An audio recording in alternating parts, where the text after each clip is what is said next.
I'm Samantha Brown, professional organizer, decluttering specialist, and business coach. I created Pro Organizers Coach podcast to empower you to reach new heights in your business. I am on a mission to build a supportive sisterhood of passionate professional organizers. So whether you're a seasoned pro or you're just getting started, this podcast is for you. Hey friends, welcome back to the Pro Organizers Coach podcast and YouTube channel. I am super excited about today's episode and the topic that we have for you because I know you have dealt with this at some point in time or another, just as I have and just as my guest has. So today we are talking about how to skyrocket productivity, which, most of us have our ideas on what we should do. But the other part of that is we are going to kick procrastination to the curb. And I'm so ready to have this conversation. So my guest today is Robin J Emdon, and he has a podcast called Goal Busters, which you should totally go check out. And thank you, Robin, for being on the show. It's my absolute pleasure to be here, and thank you for doing Goal Busters with that. We had fun. We did. It was amazing. Okay, so real quick, I want everyone to know you do have a book called GetResultsology. Say that 3 times fast, right? But it's the science of getting stuff done. And so we're going to definitely jump into that because that's kind of the point of all of this. But if you don't mind, do you care kind of telling everybody who you are, a little bit of your backstory, and then we can get into the topic? Yes, sure. So I started out training as a life coach way back in 2001 under the tutelage of Tony Robbins and his team over in California. But obviously, as you can tell from my accent, I'm British. I live in Torquay in South Devon in England. And I trained with him and with a view at the time to getting a job with him. But his plans changed. My plans changed ostensibly. I had young children and I didn't want to leave England. And we had Skype in those days. Remember Skype before Microsoft pulled it off? He says a little bit bitter about that. But remote working that back then was not optional with Tony's planning, and I set up my business here in the UK. As luck would have it, I became a full-time single parent. A handful of years later, I parked the coaching, cut forward to 2019, and I'm in a coffee shop bragging to my older brother about the fact I just completed my British Open University degree, which is a work-from-home degree.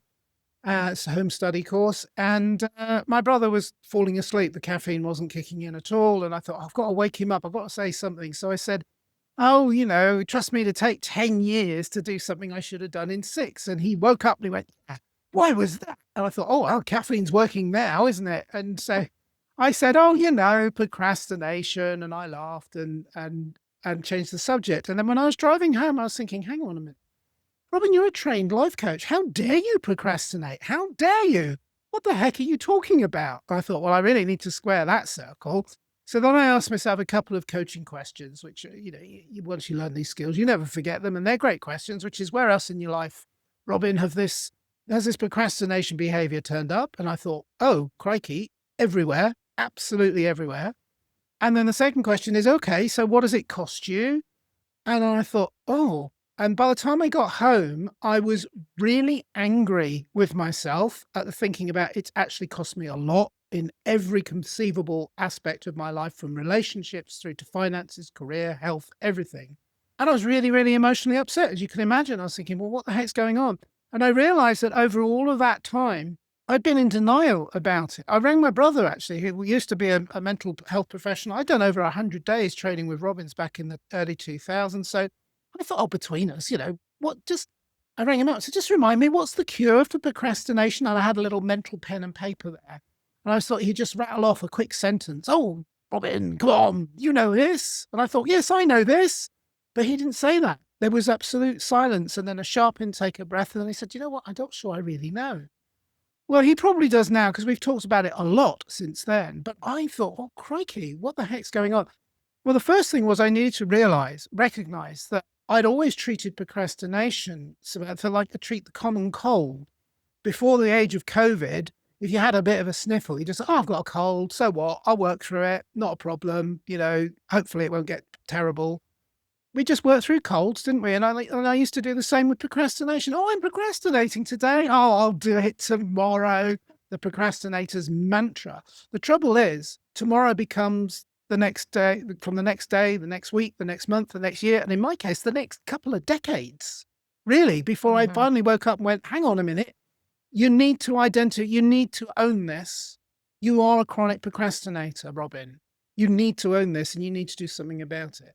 And so that's when then the gift that kept on giving, and I don't do mean that in an ironic sense, COVID happened and we were all locked down. And I thought, okay, now I've got more time than ever.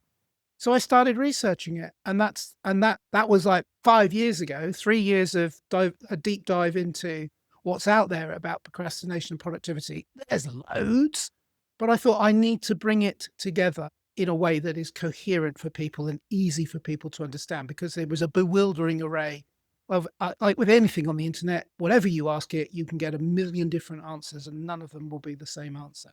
Yes, absolutely. Well, and that's very similar to like kind of my story in the sense that I tell my women in my membership all the time, like, please listen to other people and get your information. That's totally fine. But just be aware of where you're getting your information and how many different opinions you're listening to on the same topic, because then you're overwhelmed. Then you think that you're doing something wrong. Then like there's just a lot of different layers to, because we can find out, quote unquote, anything. So now we're finding everything on that topic, whatever the topic may be, starting your business, whatever. And for me, it was very similar during COVID when I started my business. There wasn't a roadmap to do this. And so I had to kind of piece the puzzle pieces together. And it's extremely hard, which is why I got so passionate about helping other women do it with a roadmap versus trying to find all of the stuff that they could. And I think productivity is very similar in the sense that we all have kind of our thoughts on it or ways, pick 3 things a day and get those 3 things done or whatever the case may be, right? Like we all have these theories. But I love that you actually did the research because it was a problem you had. And you did so good of work that you wrote a book. Like that's amazing. Well, that's because now here's the thing. Here's the kicker. The word is GetResultsology, right, which is a word I made up for the technology. It's an ology. It's a science, right? It's a science, but it's a science. It's a kind of an ironic meaning I've given to it. It is a science because what I discovered was I didn't need to do any research, because I very quickly found that in, say, like one typical 10-year period in the early 2000s, over 900 research projects had been conducted at academic level into procrastination and productivity. And I thought, well, I don't need to do that. But what I do need to do is bring the common threads together, because not everything is equal. I was reminded when you were saying there about all the different skills. I raised the point and you went and you ran with it, about all the different bits of advice you can get. In England, in Britain, we've got the British Broadcasting Corporation, the BBC, TV and radio. And they have a duty when they present news, to present it in a balanced way. So, for example, during our debate that we had in 2015-16 about leaving the European Union, Brexit as it's known, they had to find economists in favor of it and economists against it, experts. And there's a famous story of how, for one news program, they went out and they tried to find economists that were against it and saying it would be very bad for the economy. And they found loads. And then they tried to find economists that said that it was good for the economy, credible economists. They struggled. They really, really struggled. And to cut a long story short, they eventually found someone who pretty obscure. But when they put them on the news, they presented them as though they were equals. They had one economist for and one economist against, and just said, here are the arguments on either side. It did not reflect the fact that in the broad professionalism of economics, and I don't want to get into the Brexit argument, which is still tender here in the UK, but they were basically misleading by the fact that presenting a balanced argument meant that they didn't get across actually what you really needed to know. And I thought, well, with the procrastination, I found a lot of misinformation out there, but I needed to identify it. I needed to find out what the science said. So the GetResultsology title came from 2 things. First, I went and looked at the science, and there's a lot of other authors out there, so that academics. So I went to the academic authors and said, well, what have you found? So I took some shortcuts where I could, so to find who'd researched the research and looked at their conclusions, as well as, and then going to read some of the papers myself, but not 900, not by any stretch of the imagination. Don't have enough lifetime to do that. And then the second thing was, it is a system now. It is a method, which is how you do science. But I got to stress, my degree is in arts and humanities. I'm not a scientist. And to give you an idea of how good I am at science, my last science exam at school was biology, and I got 9%, which sounds terrible until you realize that afterwards, and I asked the teacher who'd marked me up on it, I said, how did I get 9%? I didn't answer any of the questions, not one, because I genuinely cannot understand it. I'd like to, but I don't understand it. And he said, oh, silly boy. He said, you spelt your name right, and I felt sorry for you. That, and I laughed, and that is literally my understanding of science. So I thought, I look at the science, and then I think, okay, how can I translate this into English? Right. How can I actually make this understandable? So the book is written as I am a layperson. I have no medical qualifications and no claim to any scientific background. I thought, okay, how can I turn this into plain English so that I probably annoy the scientists?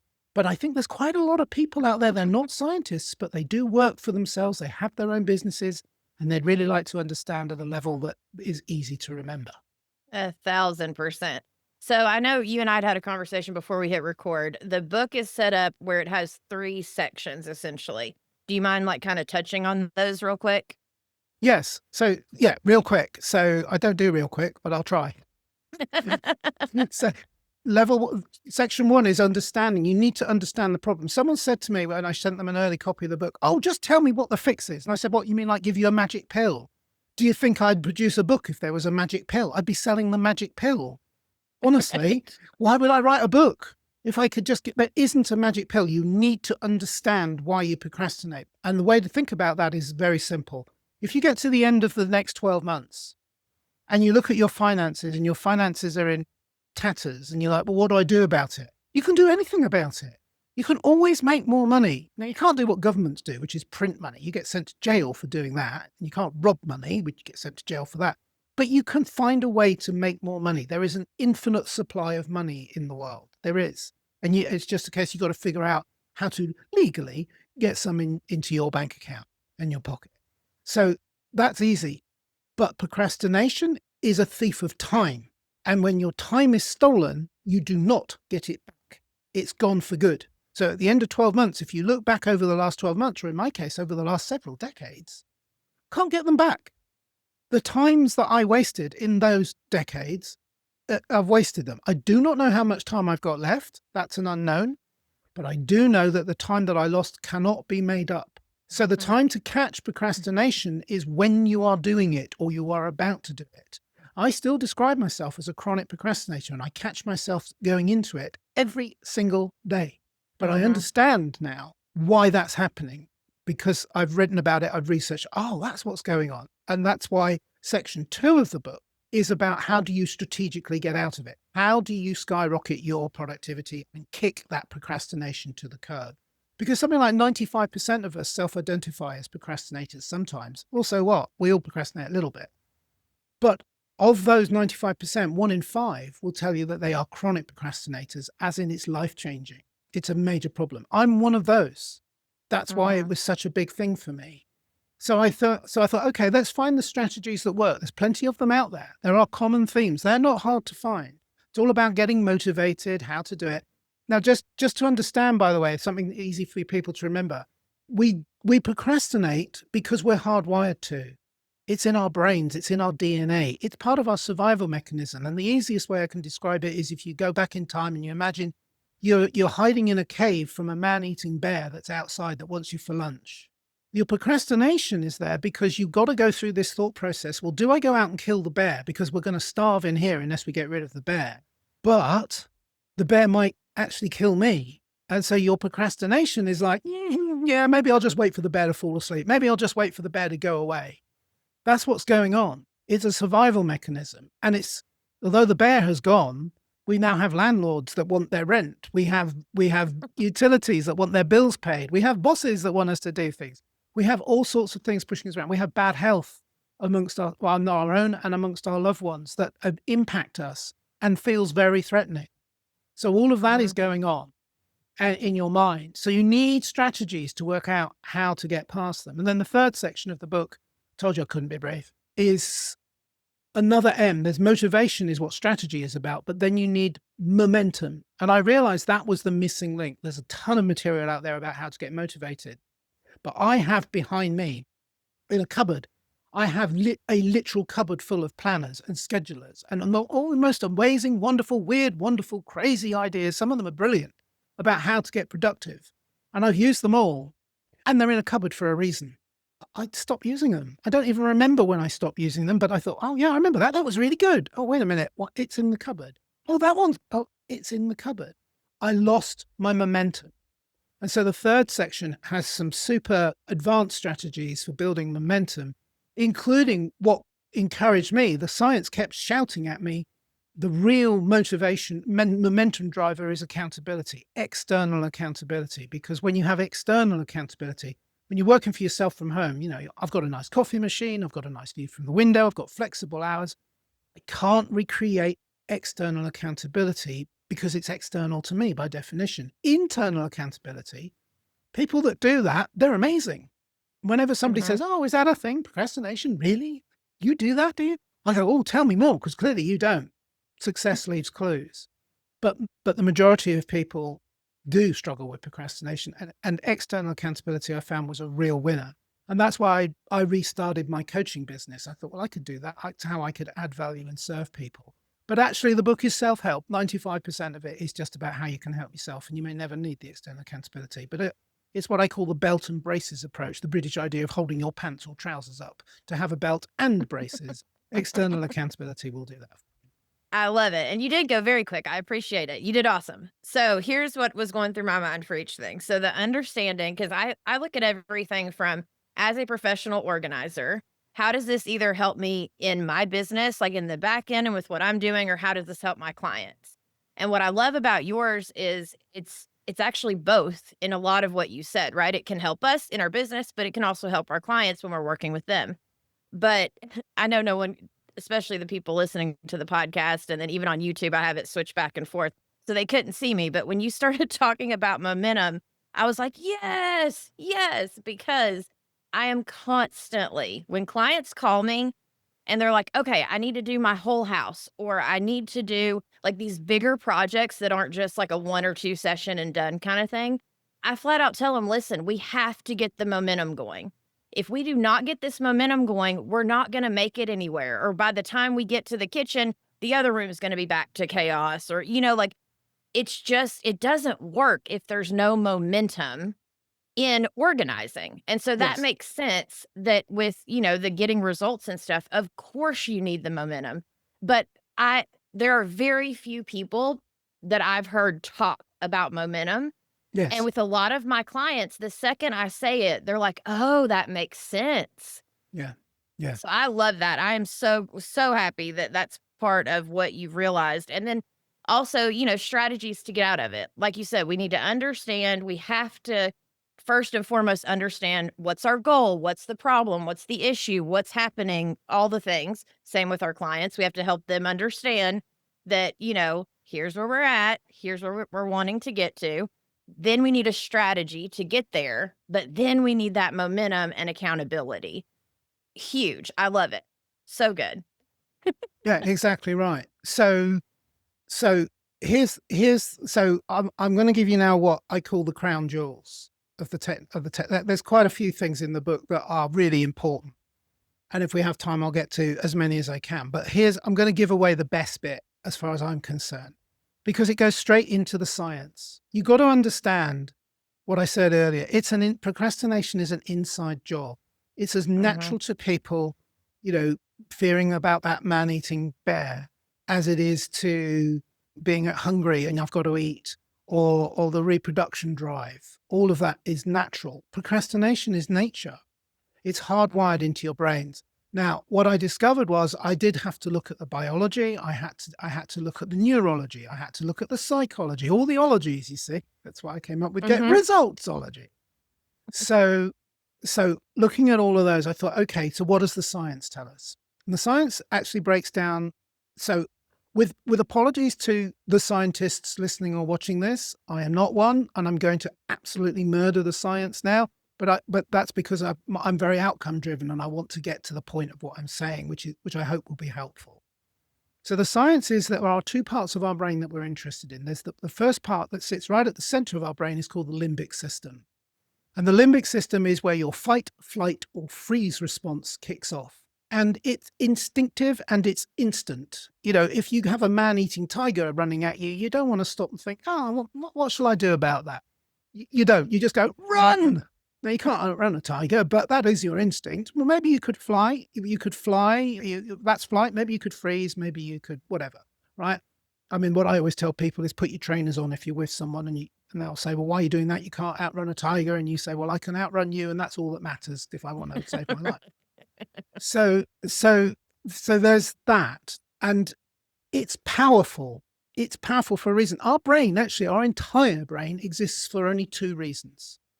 And the reason number one is our own personal survival throughout our entire life. And number two is procreation. How do we figure out how to procreate? That's it. Everything else is icing on the cake. Everything else is having fun with life. But our brain is designed to help us survive and to procreate, survival of the species. Nothing else. And procrastination is part of that. Survival. Don't get eaten, right? Mm-hmm. So don't get threatened. Don't let the landlord evict you. Don't let that utility company get you into throw you into jail for not paying your bills. Don't let that terrible disease affect you or your loved ones. All of these things, survival, and procreation. So it's very strong and it's instantly triggered. Just opening an email with bad news and you will feel triggered and you go into what's called threat modality. On the other side of the coin, at the front of your brain is the prefrontal cortex. And the prefrontal cortex is where you do your rational thinking. It's where you think logically. It's where you plan your business, plan your life, plan your organizing, plan your day, plan your family. And it's where you do all of that clear thinking. It's not instinctive, it's rational, it's logical. It might be a little bit illogical to others, but if it makes sense to you, that's all that matters, right? It's where it's the higher function of the brain. And it's what I call, or what they call, the reward modality is there.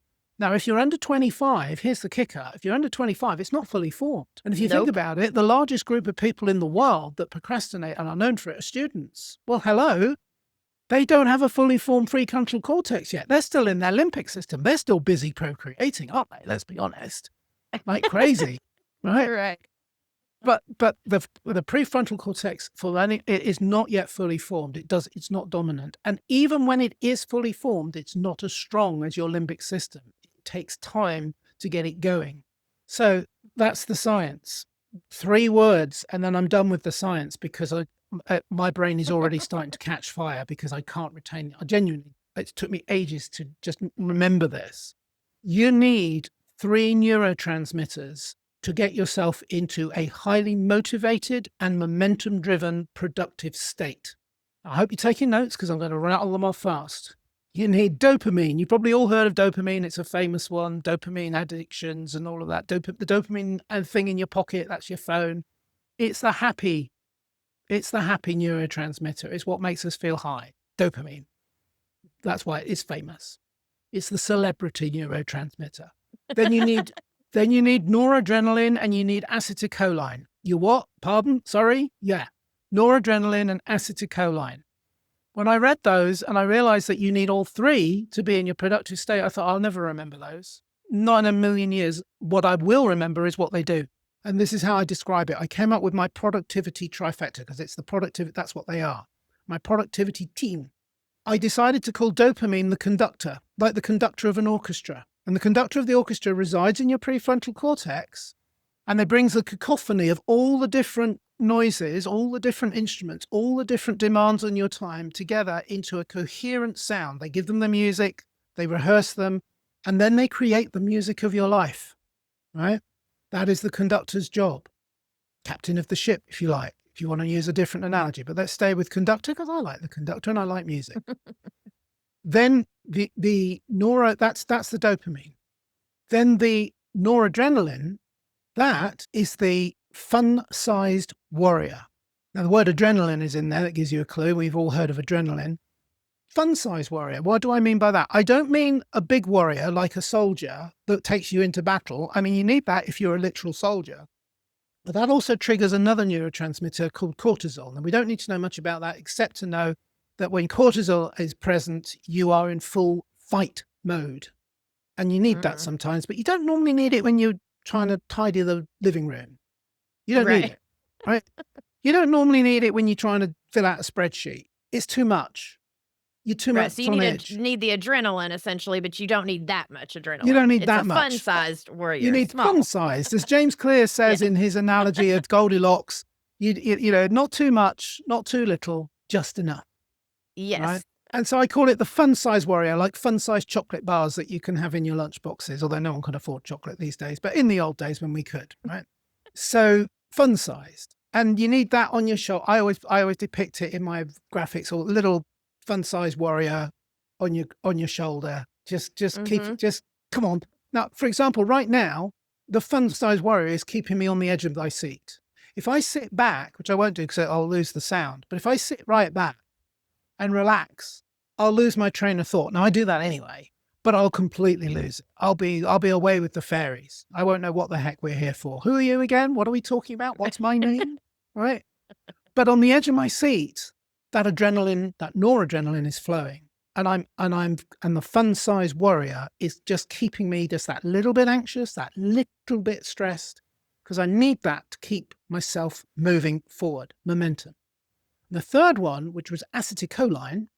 Now, acetylcholine is an interesting one. Apparently, when we're children, it's naturally present.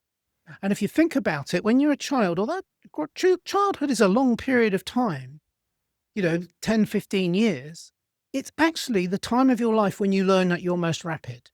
By the time you're 2, you can not only understand your parents' language, you can speak it.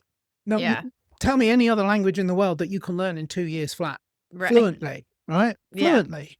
You learn to walk, you learn to run. You don't, obviously, you're still vulnerable. Human babies are vulnerable. Human children are vulnerable until they're physically bigger, but they learn very rapidly. And that's because they are brilliant at focusing. Absolutely brilliant. I know they can't focus if they've got gas. They'll focus on the gas then. They'll scream the house down. But if you give them a movie to watch, like a movie that they enjoy, they'll watch it again and again and again, and they will not take their eyes off it. If you give them a nice toy in a nice box, they'll usually play with the box for all of Christmas Day. It's so annoying, isn't it? They play with the box rather than the toy. Oh yeah, well that's all right, because you can play with the toy, but they'll get to it eventually. Because they find the box fascinating and they'll be focused on that. Children are brilliant at focusing, and so I call that the scholar. So you've got the conductor, the fun-sized warrior, and the scholar. And when you're an adult, you need the scholar to be present, to be focused on what you're doing. And here's the kicker. The acetylcholine is not naturally present. You have to force yourself to generate it. And of course, we're not chemists. We can't sort of pour something in the one ear and one up the nose and something in your mouth. It's all about creating the right environment. It's what I call getting into the groove, like the Madonna song, which I'm not going to sing it because I'll get done for copyright and for being a terrible singer. But it goes through my mind. You've got to get into the groove. I use the analogy in the book of like how you get a stylus into a needle on a record, on the old vinyl records. It goes round and round. That's where you want to be. That's the groove of work. Get into the groove. You need to be focused. You need to be a little bit stressed, a little bit anxious, and you need to have a plan. But you need to stay in the groove, getting into the groove. And the scholar is what gets you there with focus. And I'll give you a clue. You'll know when the scholar has been in the building, so to speak, when you look at your watch and go, I'll just do this for 5 minutes. And then you look up from your watch 5 minutes later and you realize that hours have passed. That's because you were present and completely focused. That's when time goes rapidly, it's because you are absorbed in whatever it is you're doing. So you have been producing acetylcholine. So you need that productivity trifecta. And so everything else in the book is all about how do you get yourself into that productivity trifecta state? How do you get the conductor into the building? Because by the way, The reward modality is what we're talking about. That's the perfect reward modality. But the threat modality, that can be triggered by a knock on the door, a phone call, an email, someone speaking to you with bad news. And then you try getting out of being in a bad state of mind into a positive state of mind. Everybody listening to this or watching this will know that that's hard. So you have to minimize the potential for those things happening. I mean, honestly, I know you say you're not a scientist, but I feel like we went pretty scientific there. You did a very good job. I appreciate it. But what I love about the way that, that you explained it is just it is that, right? Like when you get to that state, and we've all been there at some point that we can think of when time has passed. Like that's a very good example of that feeling of, like you said, being present. You're into it, especially for me when I'm at sessions, right? Like I'll get into the middle of figuring out the puzzle and doing all the things, and or I'll be working on my podcast or something for POC, and my husband will yell downstairs and be like, "Are you still down there?" And I'll look and be like, "Oh gosh, it's been 3 hours," and to me, I thought it was like 20 minutes. But so, I mean, that makes sense because anytime I'm in that groove is when I get the most done. Yes, exactly. Exactly. And so that's when you know you're winning. That's when you know that in my book, I don't actually refer to this in my book, but in my marketing for the book, I talk about the momentum formula, which is about doing things today, do it today, profit tomorrow, and repeat, like the instructions on the back of a shampoo bottle. Rinse and repeat. So whatever you're doing today that worked, do it, do more of it. Tomorrow you will reap the benefits, whether that's more profit, more income, more cash in your bank. Maybe it's more time freedom for better life balance. In my case, by the way, it was also more better emotional and physical health, because one of the things that happened, one of my procrastination go-tos was comfort eating. And I would say still is. If I'm emotionally distraught, I'll go for comfort eating. I'll eat all the things that are wrong for me. But since I've been following my own technology, in the last 9 months, I've lost 60 pounds. Oh, wow. I'm not selling a diet here, but I've lost that. And by the way, I don't use any of these jab things. I didn't even know they existed when I started doing this. I just started eating more sensibly. I stopped comfort eating. I'm like, why do I want to do that? I'm busy. Don't be silly. Yeah. I've got things to do today. I'm not going to, why would I do that? I've lost 60 pounds. I was making a conscious effort, but it wasn't hard because I didn't have the emotional craving that the procrastination was triggering. Oh, that's a powerful statement. The emotional instability, the cravings, all of it, that procrastination, like it does trigger that. Yeah. Like I did say right at the start, it affects every single area of your life. No exceptions. Yes. Yeah. I know it, but it's crazy to me. Like when you just said that, it kind of clicked of like, when I am on those days that I'm procrastinating or staying in my pajamas too long, or maybe I didn't have a session or whatever that is, right? When I'm not in the groove and I'm kind of procrastinating, those are the days that like I feel worse about myself. It's hard to get the momentum going. I don't really want to talk to like there's all these different things that I'm just like, I'll do it tomorrow. I'll deal with it later. So that makes sense that it affects everything. And I guess I hadn't really thought about it that way. I know you said it, but it kind of clicked for me just then even more. No. Well, it clicked for me. I was like, oh gosh. I was looking at videos of myself because I've been doing Goldbusters for a year now. And I thought, oh, you've lost weight. And I thought, well, I know I've lost weight. And I thought, wait a minute.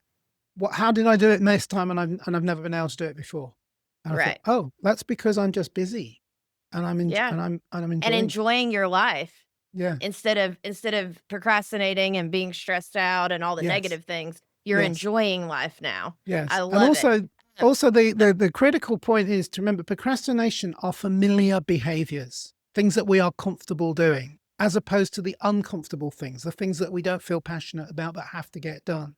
So that's everything from, playing games, watching box sets, reading books, going for walks, exercising and all of that, and comfort eating.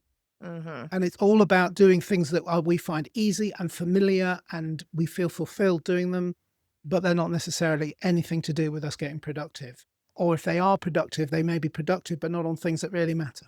Right. Yeah, absolutely. So real quick, before we wind up, will you tell everyone about the freebie and your website and all the places they can find you? Absolutely. Well, so I kind of on a mission here. Well, I am on a mission here. I want to get this out into the world. I understand that there are other books you can buy, there are other courses you can go on. But what I've done is I've looked at the science and I said, okay, this is how I've interpreted it. And if you like the way that I interpret things, great. If you don't, I don't mind. I won't be offended. But if you do, I'd love to get the book into your hands and you can go and buy it as a paperback on Amazon. Thank you very much. I'll take that. But I'm going to do better than that. I'm going to give it away as an unabridged free PDF to anybody that wants it. So, and to get it, all you need to do is go to, I've got a dedicated URL, which I hope you will remember. It's called reallyusefultips.com. That's really, as in, yes, I really am giving away the unabridged version, all of it, all 80,000 words. And I really mean it. And you get it before I change my mind, because I probably will change my mind at some point. It's useful, as in, I hope you find it useful, and tips, as in it's full of tips, because no two people are the same. So there isn't just one strategy, one size fits all. I have a variety of strategies to cope with the fact that everybody has different things that work for them. So that's reallyusefultips.com. If the reading is not your thing, I've also produced a very short 5-day video course, 10 minutes a day, and you can go and do that. And it's the same technologies in the book, albeit abbreviated. And that's called SkyrocketYourProductivityChallenge.com. And if you go there, you can get that free course as well. And you can also have the book as well. I don't mind. You can have them all. I'll give away. I do believe in giving away the crown jewels because I want to get this out there. I do not want people to get to the point. I don't want to feel like the person that goes into the bakery shop. There's a story about a Polish baker that has a sign that says free bread tomorrow in the front of the shop. And people go in the next day and they go, oh, I've come in for some free bread. And the baker will go, what are you talking about? His sign says free bread. And he said, yeah, tomorrow, come back tomorrow, right? And that's obviously a perpetual thing. That's what procrastination is. It's perpetual. We're often in denial about it. I want to help people get past that. There's a lot of things that we didn't get to talk about today. It's all in the book and all on the video course. Yeah. And my personal opinion I've looked at your stuff. I've not read the book yet, but I have looked at a lot of like your website and like different things. And we've had a few conversations now at this point. And I think this is tremendous for our clients as well. Like I was saying earlier in the episode, like I normally don't promote other people's stuff, but the reason I was like, hey, you have to come to a podcast episode is because I know as organizers, we are constantly getting stuck in our business. We're trying to start a business, all the things, like I said before. But I also know a ton of our clients are chronic procrastinators, which is why they call us in the first place, is to get them that accountability, is to help them figure out a plan, is to help get the momentum started, right? So all of the things that your book talks about, it's more techniques and strategies and all of the things that we can use with our clients. We could help our clients with these things because I am a big advocate of the more I know, the more I can help others and share with them. Yes. Can I just say, to address directly what you're saying, people who procrastinate are not lazy. And that's one of the common myths. Laziness, I cover that in the book. Laziness is when someone is choosing not to do something today because they choose to. But one person's laziness is another person's rest and recreation. You can't, unless you're the person doing it. I mean, laziness is a thing. And who's to say you can't be lazy? Lions are lazy, but they seem to do okay. They still eat when they need to, right? But it's not procrastination. Procrastination is the irrational putting off till tomorrow what you know you want to, need to, should be doing today. Laziness is, no, I don't care. I don't want to do it. So I want to just say to your listeners and viewers, if it's not laziness, and it probably isn't, it's procrastination. And that's an inside job. You're wired to do it. And you need to know how to overcome it. And you can. Absolutely. Yes. Yeah, it's so good. Thank you so much for coming on the show. And again, go check out Goalbusters, his podcast. It is so much fun. It's quick little 7-minute episodes, and he has different people and he asks 5 questions, and it's kind of like a fire round of questions, and it was so much fun. But thank you so much, Robin. And then for those of you listening, I appreciate you, and I'll catch you in the next episode.